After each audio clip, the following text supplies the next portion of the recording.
Oke, anak-anak, berjumpa lagi dengan Pak Guru. Hari ini kita akan mempelajari tentang bab peranan virus dalam kehidupan. Pada bab ini, yang pertama yang akan kita bahas adalah peranan virus yang menguntungkan. Peranan virus yang menguntungkan di sini ada satu, pembuatan vaksin protein selebung virus dapat digunakan sebagai protein khusus yang akan memacu terbentuknya respon kekebalan tubuh untuk melawan suatu penyakit. Yang kedua, digunakan dalam pembuatan rekayasa genetika. Yang ketiga, pemberantasan hama tanaman misalnya bakulovirus yang digunakan untuk biopestisida. Biopestisida ini tidak mencemari lingkungan ya. Jadi di sini ada tiga yang Pak Guru yang Pak Guru masukkan di sini peranan virus yang menguntungkan ada tiga. Yang pertama pembuatan vaksin, yang kedua digunakan dalam pembuatan rekayasa genetika, dan yang ketiga sebagai pemberantasan hama. Oke, karena Pak Guru hanya memberikan tiga peranan virus yang menguntungkan untuk memancing atau memberikan referensi kepada kalian, coba kalian cari kembali manfaat virus yang menguntungkan dan dituliskan pada lembar LKPD kita ya.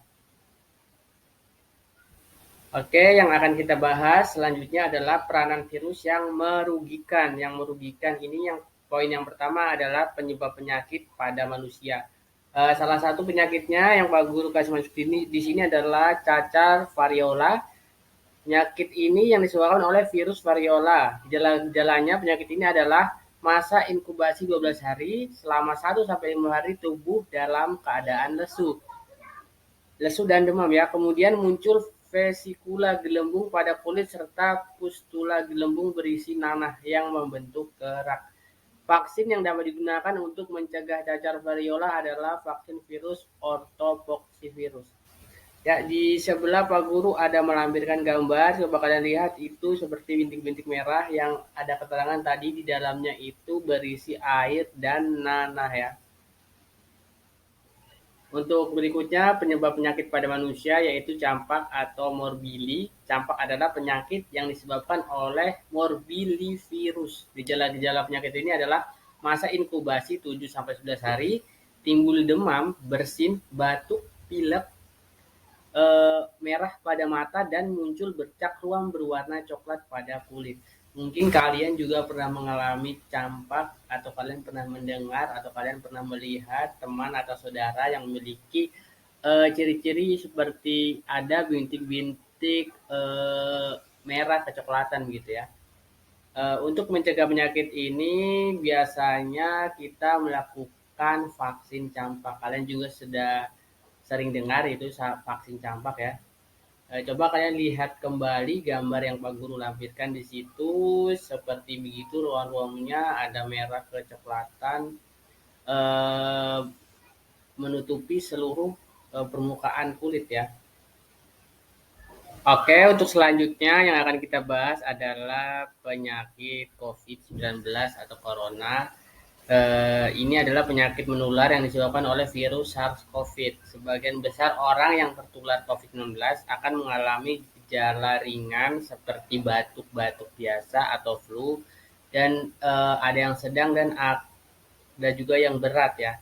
Eh, ada juga yang dia pulih tanpa penanganan khusus. Untuk mengatasi COVID-19 ini biasanya kita dengan melakukan vaksin. Jadi yang telah kita alami vaksin sudah ada 3 ya. Pertama vaksin 1, vaksin 2, dan vaksin booster. Oke. Oke, di sini Pak Guru kembali bertanya kepada kalian, apakah kalian bisa menyebutkan peranan virus yang merugikan lainnya, khususnya pada penyebab penyakit pada manusia. Apakah kalian bisa menyebutkan penyakit lain yang disebabkan oleh virus? Kalian bisa tuliskan di LKPD yang telah Pak Guru bagikan.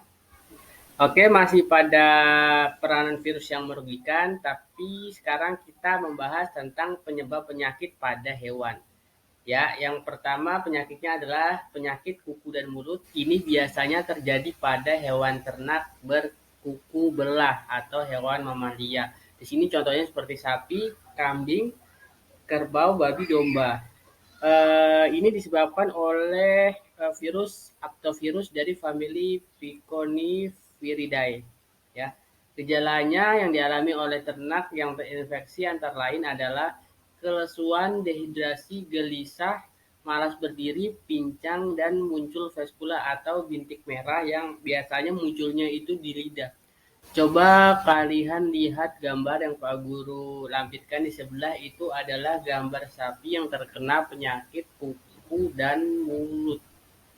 Oke, di situ di lidahnya ada seperti bintik-bintik. Itu adalah ciri-ciri hewan yang terkena penyakit kuku dan mulut.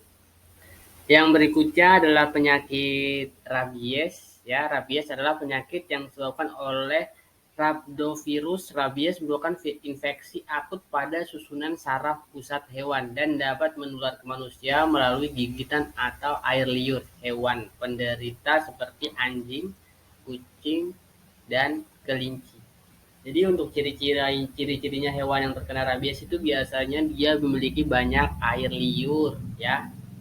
Oke, penyakit yang berikutnya yang penyebab penyakit pada hewan adalah tetelo. Tetelo ini biasanya terjadi pada unggas seperti ayam, itik, mentok ya. Penyakit ini disebabkan oleh virus NCD atau Newcastle disease. Ini dicirikan dengan gejala-gejala biasa hewan ini diare, batuk, dan kehilangan keseimbangan hingga tubuh berputar-putar dengan kepala tertekuk. Tetelo ini dapat menyebabkan kematian pada ternak ya. Jadi kalau kalian ada piara ternak seperti ayam, mentok, atau itik, coba kalian perhatikan ciri-ciri yang Bagus sampaikan sekarang, apakah ayam tersebut malas bergerak dan biasanya dia itu membengkokkan atau menekuk kepalanya begitu, bisa ke bawah, bisa ke atas. Coba perhatikan gambar yang Pak Guru lampirkan seperti ini. Ini adalah contoh ayam yang terkena penyakit tetelo. Oke, kita sudah membahas tentang peran virus yang merugikan. Yang pertama adalah penyebab penyakit pada manusia, yang kedua adalah penyebab penyakit pada hewan, dan yang ketiga yang akan kita bahas adalah penyebab penyakit pada tumbuhan. Oke, yang pertama adalah penyakit mozaik. Ini terjadi pada tanaman tembakau, kacang tanah, pepaya, cabai, tomat, kentang, dan beberapa jenis labu. Penyakit ini disebabkan oleh virus tobacco mosaic virus. Gejala penyakit ini adalah timbulnya bercak-bercak kuning pada tanaman yang diserang. Oke, penyebaran virus mozaik terjadi melalui perantara serangga. Jadi dari serangga ya, eh, dari serangga dan hingga ke daun, nanti serangga tersebut hinggap lagi ke daun lain sehingga tersebarlah virus tobacco mosaic virus itu dengan ciri-ciri ada bintik-bintik kuning di daun. Coba kalian perhatikan gambar yang Pak Guru masukkan di situ. Di situ ada daun dan terlihat kuning dan ada banyak bintik-bintiknya. Oke, penyakit yang kedua yang terjadi pada tumbuhan adalah tungro. Tungro adalah penyakit yang menyerang tanaman padi sehingga mengganggu pertumbuhan tanaman dan menyebabkan kekerdilan. Ya, penyebab penyakit ini adalah virus tungro dari kelompok Colimofiridae. Ya, penyebaran virus tungro terjadi melalui perantara serangga juga, yaitu hama wereng dan wereng coklat dan wereng hijau. Ciri-cirinya ini biasanya tanaman padinya itu tidak dapat besar dan dia menguning. Ya, coba kalian lihat di sekitar karena di sini banyak padi. Ya, di sekitar juga banyak padi. Coba kalian perhatikan adakah tanaman padi yang terserang hama tungro tersebut. Oke, kita sudah membahas tentang peranan virus yang menguntungkan dan merugikan. Sekarang yang akan kita bahas adalah pencegahan dan pengobatan infeksi virus ya. Yang pertama dengan cara vaksinasi. Vaksin adalah suspensi mikroorganisme antigen misalnya virus atau bakteri patogen yang permukaannya atau toksinnya telah dimatikan atau dilemahkan. Jadi vaksin bekerja efektif terhadap penyakit yang disebabkan oleh mikroorganisme patogen termasuk virus. Prinsip dasar dari penggunaan vaksin adalah tubuh menghasilkan antibodi untuk melawan serangan virus atau bakteri. Jadi sistem kerjanya vaksin ini adalah virus yang sudah dijinakan atau sudah diambil dia punya racunnya, kemudian dimasukkan ke tubuh kita untuk memancing atau merangsang antibodi yang spesifik untuk penyakit tersebut. Eh, Jika ada terserang penyakit aslinya atau virus dari luar, kita sudah memiliki persiapan yaitu antibodi yang mengenal tentang virus tersebut. Untuk yang selanjutnya adalah kita harus melakukan pola hidup sehat. Pola hidup sehat dapat diterapkan untuk pencegahan terjadinya infeksi virus. Salah satu contohnya pola hidup sehat ya adalah sering mencuci tangan, ya, karena tangan merupakan tempat pertama bersinggahnya kuman atau virus dari luar ke dalam tubuh ya. Jadi kita harus sering mencuci tangan. Coba kalian lihat ada dua mama Adi itu yang lagi cuci tangan. Itu supaya kalian terapkan agar terhindar dari infeksi virus. Selanjutnya, adapun contoh penerapan pola hidup sehat adalah menjauhi penderita penyakit yang mudah menular melalui kontak seperti cacar, campak, flu atau COVID-19 ya. Jadi di sini adalah himbauan untuk menjaga jarak. Oke, menjaga jarak. Coba kalian lihat gambarnya itu, apalagi sekarang kita masih sedikit dalam suasana COVID ya.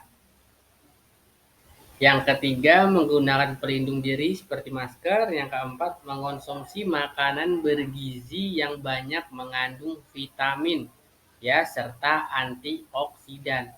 Yang kelima, yang harus sering kita lakukan adalah olahraga teratur dan tidur yang cukup dan menjaga pola makan. Oke. Oke, dari kegiatan pembelajaran bab peranan virus hari ini kita mendapatkan 3 kesimpulan. Oke, atau 3 rangkuman. Yang pertama, virus memiliki peran dalam kehidupan, baik itu dalam peran yang menguntungkan maupun peran yang merugikan ya. Yang kedua, peranan virus yang merugikan dapat menimbulkan berbagai jenis penyakit pada manusia, pada hewan, dan pada tumbuhan. Yang tadi kita sudah bahas contoh-contohnya penyakit pada manusia itu seperti COVID, campak ya. Yang penyakit pada hewan itu seperti rabies, oke, penyakit kuku dan mulut. Yang pada hewan itu seperti bintik-bintik pada tanaman tembakau atau mozaik virus. Oke, untuk kesimpulan yang ketiga adalah karena virus banyak menyebabkan penyakit pada manusia, untuk menjaga agar tidak terinfeksi virus dapat dilakukan dengan vaksinasi dan pembiasaan pola hidup yang sehat. Mungkin sampai sini saja kegiatan pelajaran yang Pak Guru dapat berikan. Jika ada pertanyaan atau kalian ingin memberi masukan, kalau ada yang kurang, kalian bisa memberikan kepada di grup kelas kita yang ada di WhatsApp. Oke, terima kasih.